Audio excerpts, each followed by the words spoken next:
북한의 오물풍선 살포에 대응해 우리 군이 어제부터 접경지대에서 대북 확성기 방송을 다시 시작했습니다. 저희 취재팀이 통일대교 앞에서 어떤 내용이 담겼는지 직접 들어봤습니다. 최재형 기자가 단독 보도합니다. 오늘 낮 3시 58분 경기도 파주 통일대교를 약 4km 앞둔 지점. 라디오 방송에서 애국가가 시작되더니 아나운서 목소리가 흘러나옵니다.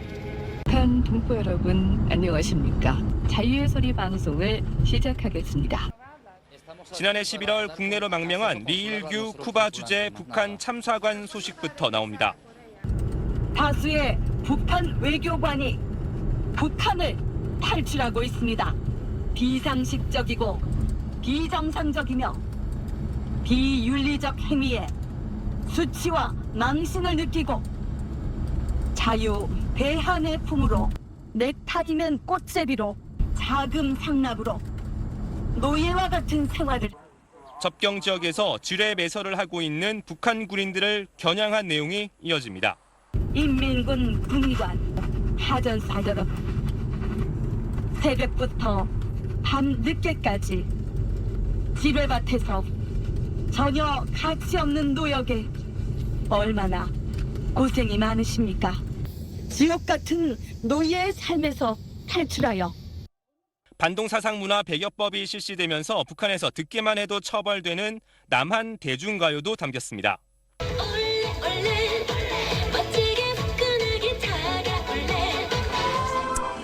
네, 군은 지금 들리는 대북방송인 자유의 소리를 제 뒤쪽 최전방에 있는 고출력 확성기를 통해 재송출해서 북측 최대 20km까지 들리게 할 계획입니다.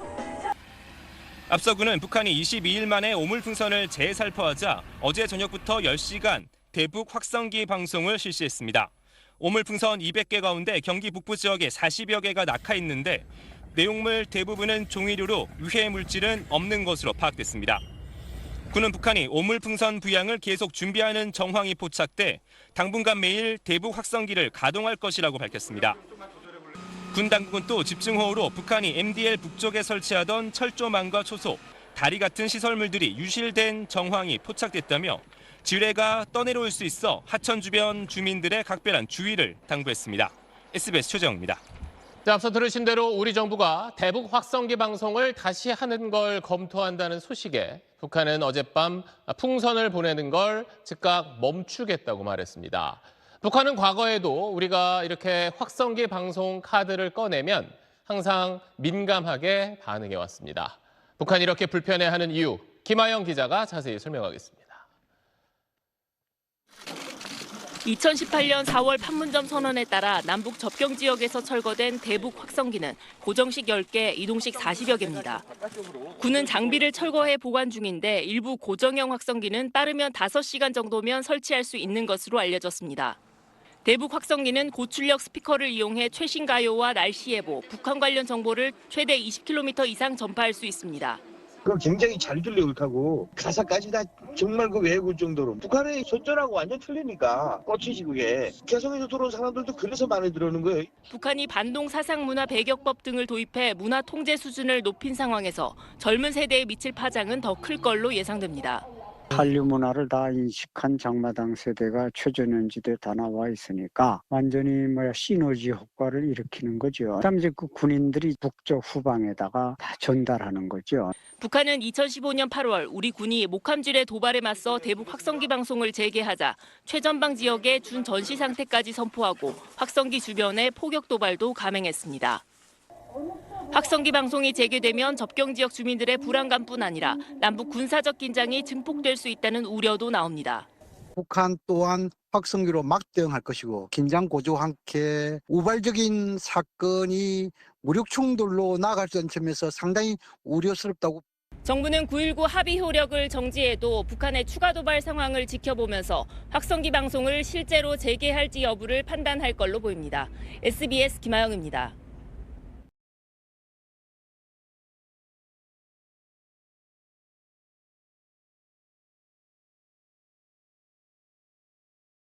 북한 방송이나 TV를 보지 못하면서 우리의 그런 음악이라든가 뉴스라든가 이런 걸 계속 듣게 되면 완전히 한국화되어 가지고 10년 만에 고향으로 돌아가는 거죠. 그러니까 이건 북한으로서는 이거 완전히 체제의 근간을 흔드는 겁니다.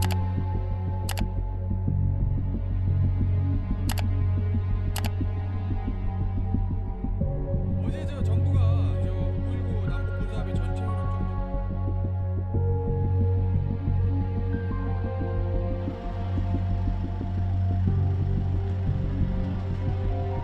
효력 북한의 지금 어물풍선 여기에만 지금 다 시선이 집중되어 있어요.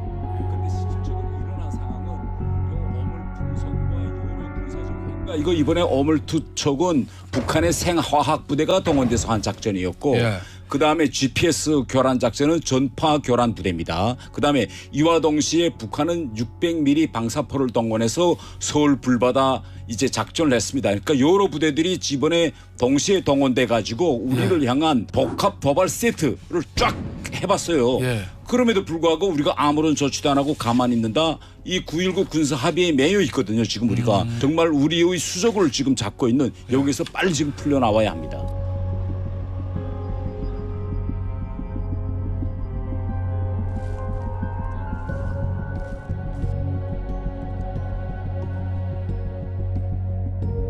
북한은 전 세계적으로 생화학 무기를 가장 많이 비축하고 있는 나라입니다. 총 15톤의 어물을 내려보냈다고 했어요. 15톤. 1000여 개에 달하는 풍선을 15톤을 보냈는데 북한은 이번에 아주 중요한 대타를 지었다고 생각합니다.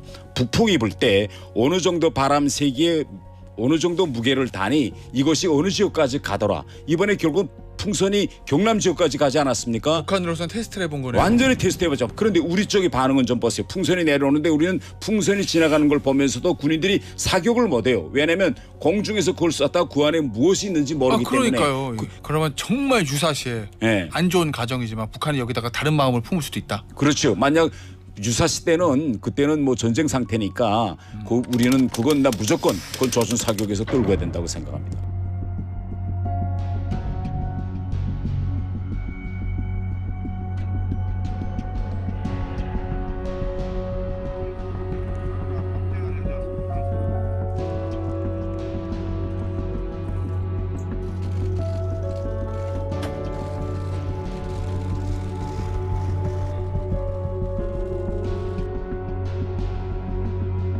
우리 휴전선으로부터 그 30km 이 안에 북한군 70만이 나와 있습니다. 상당한 양의 부대들이 휴전선 일대에 밀집되어 있는데 일반 주민이 아니라 그런 군인들이 예하면 우리가 대북 방송을 시작한다라고 하면 그 사람들이 지금 전기도 없고 정말 복지가 취약한 이런 상태에서 방송이 우리가 나가면 뭘 듣겠습니까? 우리 뉴스라든가 트로트라든가 또 우리 뭐 BTS라든가 이런 걸 계속 듣죠. 그런데 북한 군인들은요. 일단 휴전선에 나오면 10년을 있습니다. 10년. 북한 방송이나 TV를 보지 못하면서 우리의 그런 음악이라든가 뉴스라든가 이런 걸 계속 듣게 되면 아니 한국하고 싸우자고 만든 부대고 군인인데 완전히 한국화되어 가지고 10년 만에 고향으로 돌아가는 거죠. 그러니까 이건 북한으로서는 이거 완전히 체제의 근간을 흔드는 겁니다. 북한의 도발을 확고히 억제할 수 있는 억제 기능을 수행하는 가장 유력한 무기다. 저는 이렇게 얘기하고 싶습니다.